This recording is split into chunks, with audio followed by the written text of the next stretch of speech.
Je sais pas si vous voyez le reflet, c'est super énervant, je suis vraiment désolée. Mais je peux pas faire autrement, voilà. Salut tout le monde, j'espère que vous allez bien. Aujourd'hui on se retrouve pour une nouvelle vidéo. Enfin, I am back. Bonjour, j'ai fini le pack. Aujourd'hui on se retrouve pour une nouvelle vidéo. Du coup, comme vous l'avez vu au titre de cette vidéo, on va parler de l'affaire qui touche Hanbin, du coup BI, leader du groupe iKON. Donc avant de commencer, je tenais à dire que cette affaire est encore en cours, donc elle n'est pas encore terminée. J'avais pas envie de faire une vidéo dessus maintenant, vu que l'affaire n'est pas encore finie. Mais suite aux nombreuses rumeurs, aux fausses informations qui circulent par rapport à cette affaire, et j'ai changé d'avis, j'ai eu envie de faire cette vidéo. Je ne vais pas vous donner mon point de vue, je vais juste énoncer les informations et les faits qu'on a depuis le début de l'affaire. Vu que l'affaire s'est passée pendant la période du bac et des révisions pour moi, je tenais à remercier ma soeur qui sur sa fanbase Yunyang FR, donc allez la suivre si ce n'est pas encore le cas, je vous mets les photos ici dans la description. Elle a traduit tous les articles et tout ce qui sortait par rapport à l'affaire en temps et en heure, elle les traduisait. Donc déjà, si vous voulez suivre, vu que l'affaire n'est pas encore terminée, je vous invite à aller sur sa fanbase parce qu'elle traduit absolument tout et ça vient de sources vérifiées et de sources sûres. Tout ce que je vais utiliser dans cette vidéo sera répertorié dans la barre d'infos, mais la plupart ça vient de Yunyang FR, donc je vous conseille d'aller directement sur son compte, mais je vous le mets quand même dans la barre d'infos, on sait jamais. Voilà. Et enfin, du coup, vu le nombre de problèmes auxquels YG doit faire face en ce moment, et vu la difficulté de cette affaire, je ne vais pas citer de nom, je vais seulement utiliser des surnoms, donc ce sera des lettres, parce que ça pourrait être super dangereux et je pourrais donner de l'importance à certaines personnes qui ne méritent pas cette importance. Et c'est aussi un conseil que je vous donne si vous parlez de cette affaire, faites attention aux noms que vous utilisez. Je vous conseille d'utiliser les surnoms qu'on utilise dans les médias et sur les réseaux sociaux. C'est plus safe pour vous, c'est plus safe pour l'affaire. Donc tout commence le 12 juin 2019. Dispatch, un média assez influent et important en Corée dans le monde du divertissement, poste un article concernant le leader du groupe iKON, BI.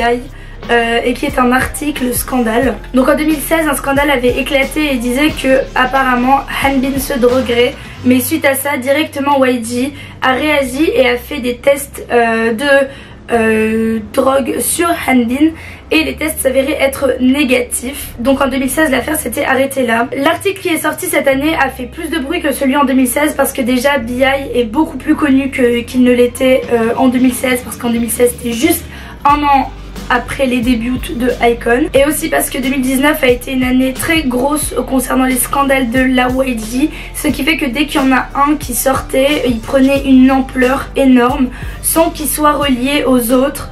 Mais chacun des scandales que YG a eu cette année, et il y en a eu beaucoup, ils ont tous pris une très grosse ampleur. Du coup c'est normal que quand Dispatch a sorti cet article, forcément boum, tout le monde en a parlé. Mais on peut se poser la question, pourquoi Dispatch a ressorti une affaire qui était aussi vieille? C'est assez simple, du coup une personne qui s'est vue nommer A donné des informations via des screenshots de conversations Kakao Talk.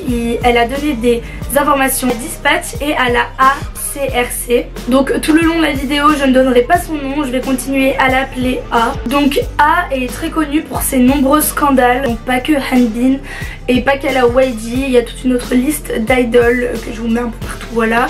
Et elle est récemment sortie de prison, et d'ailleurs elle devait être sous liberté surveillée pendant 4 ans.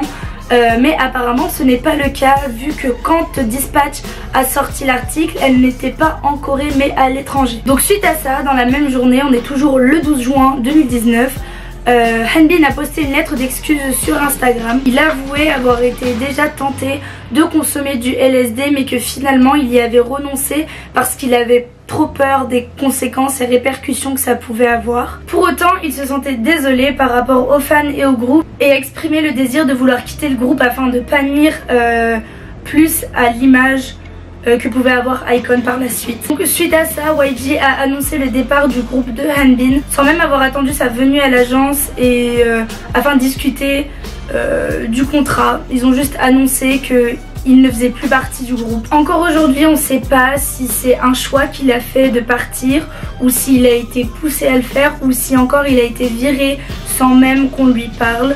Voilà, on n'a pas la raison exacte, on ne sait pas, on n'a pas le détail de son départ du groupe. D'ailleurs, par rapport à ça, beaucoup plus tard, la journaliste qui a dénoncé l'affaire Burning Sun a annoncé à la radio que justement c'était l'agence qui avait viré Hanbin et que c'était pas une décision de sa part et que c'était dû au trop grand nombre de scandales que l'agence avait en ce moment.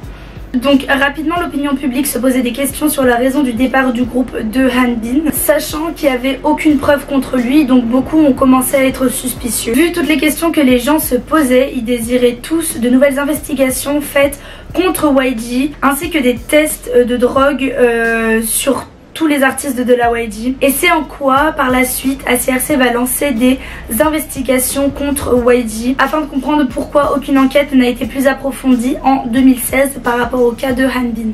Le problème avec cette affaire, c'est que mis à part la conversation entre Han Bin et A, on ne sait pas si la drogue a été achetée ou consommée par B.I. D'autant plus qu'en 2016, A changé 3 fois la version de son témoignage. Donc la police, à cette période-là, arrivait difficilement à avoir quelque chose de concret.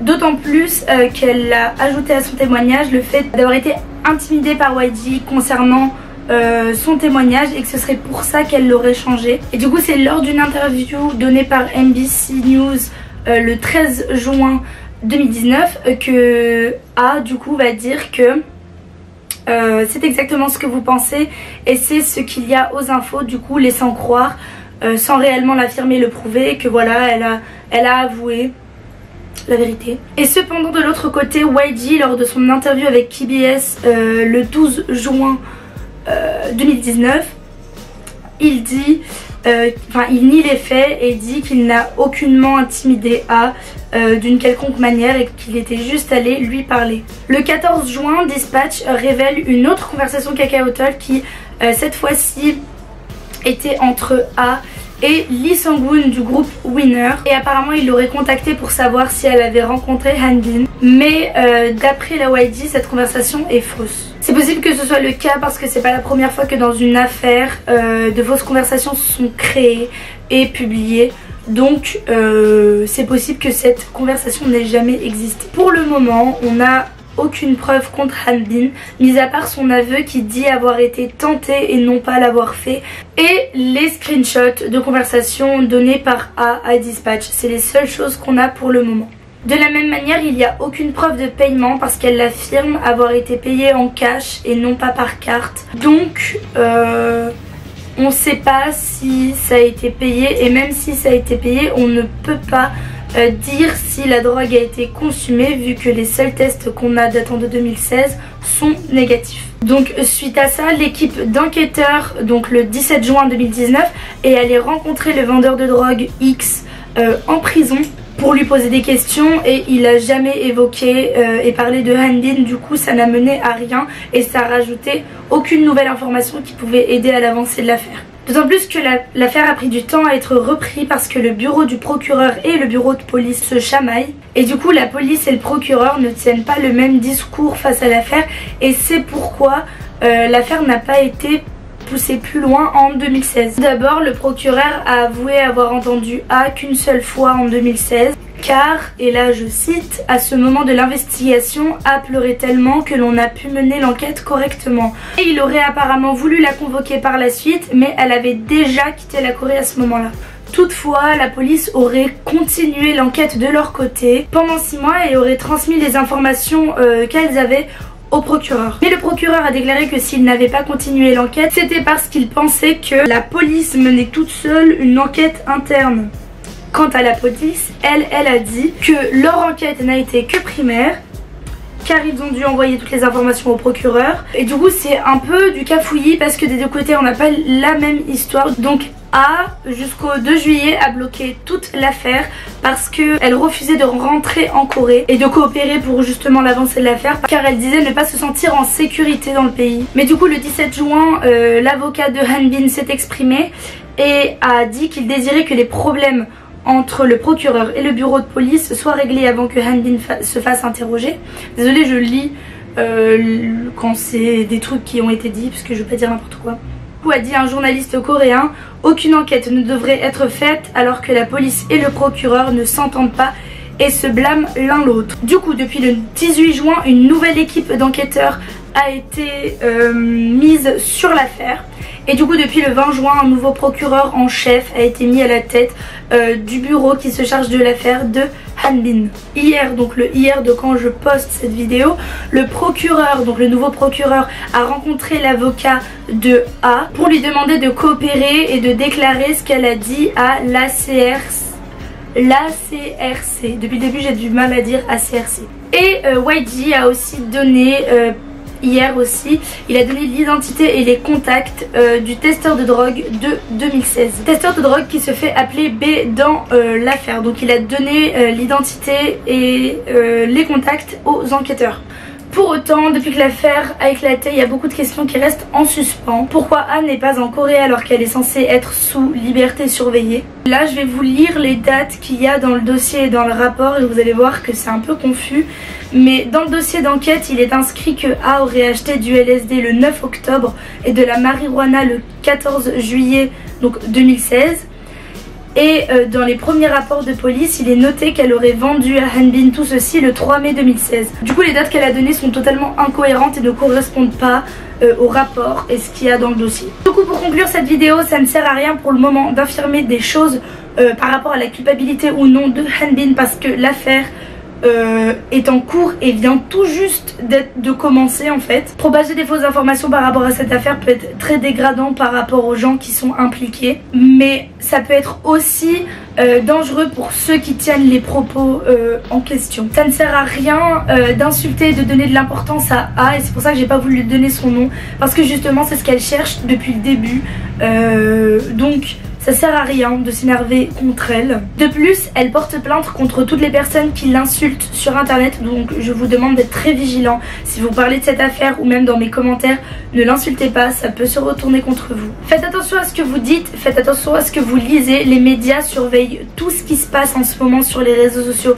par rapport à cette affaire. Faut toujours vérifier ses sources avant de partager une nouvelle et faire plusieurs recherches quand c'est un sujet aussi gros pour être sûr de ce qu'on affirme. Aussi, il faut pas croire tous les médias en ligne parce que certains ne sont pas tenus par des journalistes mais tenus par des fans, notamment par exemple Koreaboo qui n'est pas du tout pour moi un média qui est fiable. Le plus fiable pour moi c'est de suivre les articles qui se postent sur Naver parce qu'on a directement ce que les Coréens eux ont par les journalistes et informations. Si encore une fois c'est trop compliqué pour vous, si vous n'arrivez pas à vous en sortir, à savoir ce qui est bien, ce qui est faux, etc. je vous conseille d'aller suivre Yoongyang FR parce que de toute façon tout est reposté là-bas et c'est upload tous les jours par rapport à l'affaire. Et d'autant plus qu'elle traduit tout et donne les informations toute seule depuis le début. Du coup un peu de soutien ça peut être cool. Voilà, j'en ai fini avec cette vidéo, c'était super long, j'espère que c'est pas trop compliqué. Si vous avez des questions n'hésitez pas à m'en poser, je vous répondrai dans les commentaires. Encore une fois faites attention à ce que vous dites, je supprimerai tous les commentaires sans même justification ou quoi, je m'en fiche. Dès qu'il y a une insulte ou un truc trop déplacé je supprime, j'ai pas envie que moi ou que vous soyez en danger ou ait un impact sur cette affaire. Je vous conseille de me suivre sur les réseaux sociaux si vous ne me connaissez pas encore et vous abonner à ma chaîne si ce n'est pas encore fait parce que voilà, parfois je parle de scandales, je vous aide un petit peu à élucider des choses en faisant des vraies recherches, mais aussi parce que je pense que je vais sûrement en reparler et on va parler d'autres choses, vous inquiétez pas. Je vais revenir sur des touches un petit peu plus joyeuses après cette vidéo. J'espère que cette vidéo vous a plu et vous a été utile en tout cas parce que j'ai pris du temps à l'écrire et j'ai essayé d'être la plus précise possible. Checkez ma barre d'infos, je pense qu'il y aura des petits trucs à l'intérieur. Je vous fais plein de gros bisous, je vous dis à très bientôt pour une prochaine vidéo. Bisous.